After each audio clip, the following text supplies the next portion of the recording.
the guy who's normally talking over the intercom, or the lady. My name is Marcus Chapman. I'm a music historian, radio personality at 97.9 The Beat, and also author of the coolest music book ever made, aka the MC 500. Now, I'm gonna tell you right now, if you enjoy music on whatever level, whatever genre, whatever era, it doesn't matter.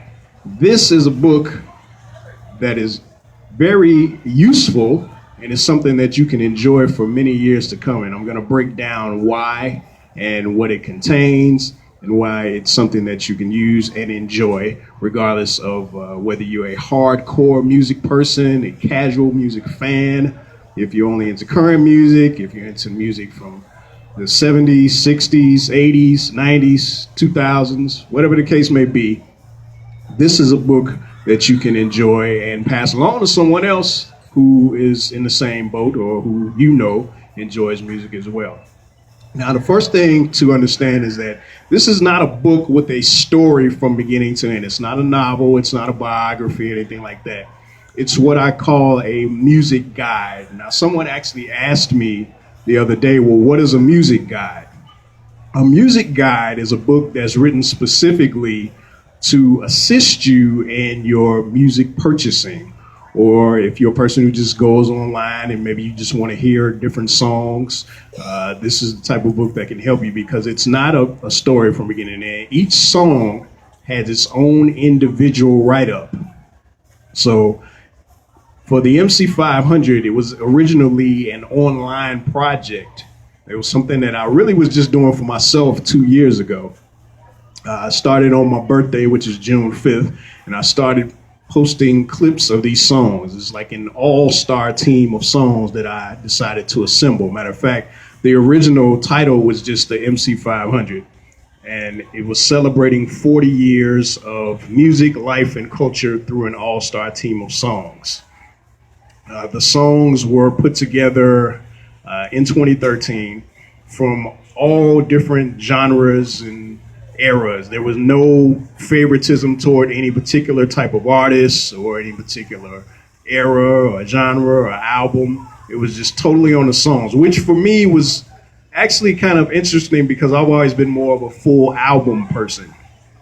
If you grew up in the 70s, 80s, 90s, it was all about the full album or the full CD.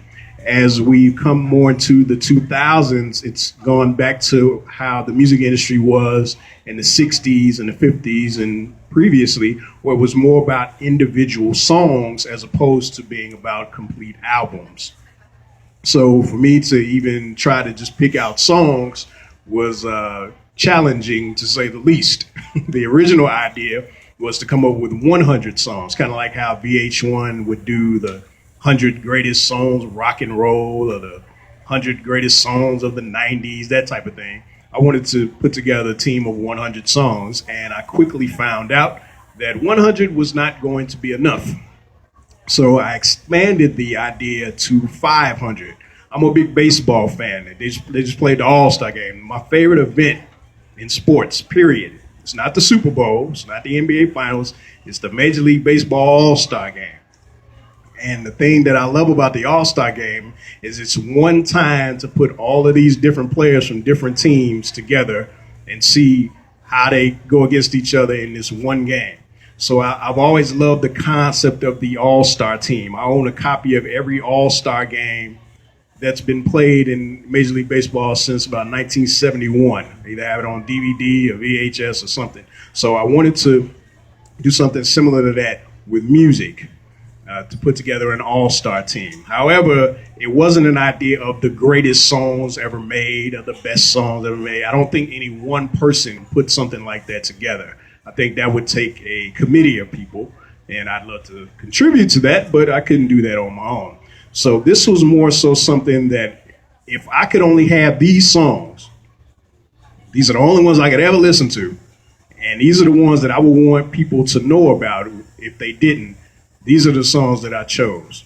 So I started posting the songs online on my Facebook and on Twitter, and I did little write-ups about them. And I posted clips from YouTube onto my Facebook and Twitter pages. Now, what started to happen is that, of course, I wasn't the only one who liked some of these songs. So people started commenting and, hey, that's my jam. Yeah, I remember that. Oh, yeah, I went to high school. That was hot, blah, blah, blah. But what also started to happen, some of the artists who made the songs, I was already friends with them online, and they started commenting on some of the posts. Members of different bands, the Isley Brothers, the Bar-Kays, Parliament Funkadelic, a lot of different bands, Sly and the Family Stone, they started to comment and say, well, yeah, well, we played this type of instrument on this song, or so-and-so sang on this one, or I wasn't on that session, but this person was, and they added this element to it. So when I got all of that extra information, in some cases, that really gave me the idea that I wanted to preserve the project that I was. Uh-oh.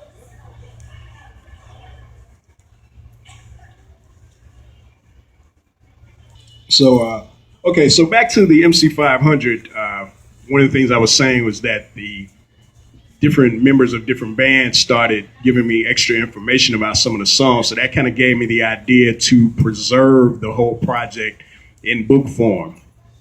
And I decided to turn it into 2 books, to give people a chance to kind of dissect and digest half the MC500 first and then get to the second half. So we're here today to talk about some of the songs in volume 1 of the book. The songs kind of fall into 4 major categories, and then there are other songs that kind of go beyond that.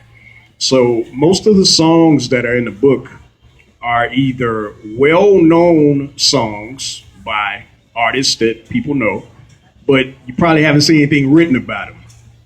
That's one category. Another category is lesser-known songs by major artists. Like I said, in the 70s, late 60s, 80s, 90s, it was all about the full album. So if you got somebody's whole album, you would get to hear everything that they did, not just the hit singles. So in some cases, there were songs on the albums that were just as good as the songs that were played on the radio. Maybe they weren't radio hits, and if you didn't have the album, you didn't know it, but that didn't mean that it wasn't a great song. So there are a nice amount of songs in the books like this because I'm an album guy. The third category is unknown songs by lesser known or forgotten artists, particularly bands. Matter of fact, the music that's playing right now is a band called Brass Construction. They were really popular from about 1976 to about 1978, 1980. They had a #1 album that went platinum. They had 2 more that went gold, but they're not a band. You don't really hear their music very often. And so there are some lesser known songs that they made that were hits at the time or were not hits. They were just album cuts, but they made great albums. So, and then they were also, more underground bands at the same time. Then the final category is songs that you may not know, but you've heard elements from the songs in other songs that have been more recent. So it may have been sampled in a song, something got replayed. So those are like the main 4 categories for the songs that I chose to write about. And one of the things that I did, in addition to the original write-up that I posted online, I added additional information. So for every song, you get who wrote it, who produced it, what label it was on, what year it came out, what album it was on. And in most cases, I chose a memorable line from the song that just kind of really stood out to me. And it's like you can't listen to this song without thinking of this particular line. So in most cases, I chose one of those. And I also added in, I have a lot of promotional items. Sometimes records would come with rare stickers where they were trying to really promote particular songs. You don't see those very often. So if I had that, I put some pictures in there like that. There are some, in the 70s in particular, a lot of times record companies would add in posters or stickers, or one of the most famous rock albums of all time, the Rolling Stones' Exile on Main Street. The original vinyl pressing came with a group of postcards. I believe it's about 12 of them. And I actually found an original copy of that with the postcards. So there's some pictures in the book of the postcards. So things like that. And in some cases I met the artists. So, pictures that I took with them or albums that I got autographed. Those are all included in the 2 volumes of the book. So what I want to do right now is actually give some examples of some of the songs that I plan. Can we, will the other music still be playing? Or I'm going to play. Is actually, I actually just heard it last night. I was at a party. They played it last night. And it's definitely a favorite. But the thing I remember about this song is that it was really a stamp on what was going on at the time. The band is maybe my second favorite band of all time, second or third. They're known as Cameo. They were really popular in the 80s, and this was like the peak of their popularity. So I'm going to play a little bit of it here. And let's see.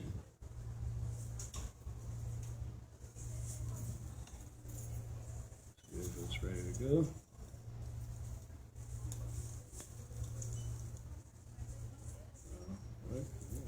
I got it cranked about as loud as it'll go.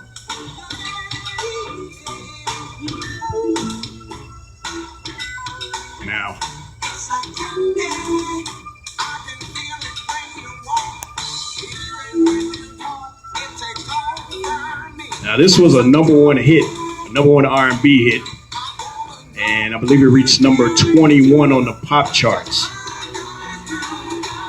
And that was actually the memorable line I chose that just went off.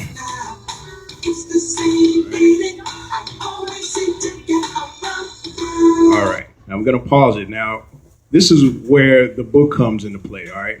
So we got Candy from Cameo, and it says writers Larry Blackman, Tommy Jenkins, producer Larry Blackman, year 1986-87.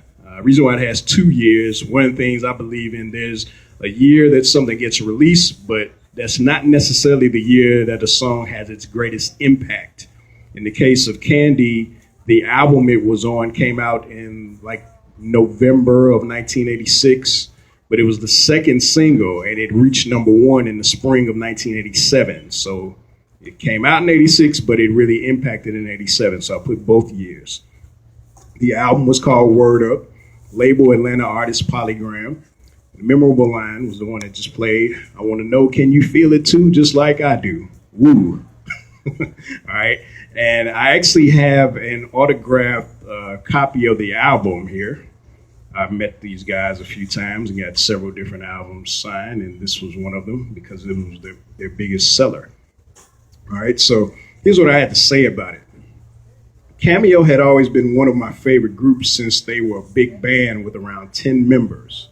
By 1985, they were a trio of Larry Blackman, Tommy Jenkins, and Nathan Lieutenant, who, by the way, actually interviewed me on a radio show that he was hosting a few years back. That was pretty cool. With recording sessions rounded out by friends that often included former band members. Their popularity continued to increase in 85 and 86 due to memorable videos for smash hits like Attack Me With Your Love, Single Life, and Word Up. When Candy became the hottest song out in the spring of 1987, it was their shining moment. Cameo had not only reached platinum sales status, they were the hippest act in all of popular music aside from Run DMC. Group leader Larry Blackman's red codpiece and high flat top haircut had also become era-defining symbols of Black culture. Believe it or not, Candy can still be heard today at hip-hop parties whenever a DJ wants to go old school. And like I said, I just heard it last night, and that's exactly what happened. The DJ decided to start playing some older songs, and like the second song he played was Candy. All right. I find that interesting because out of all the great bands that were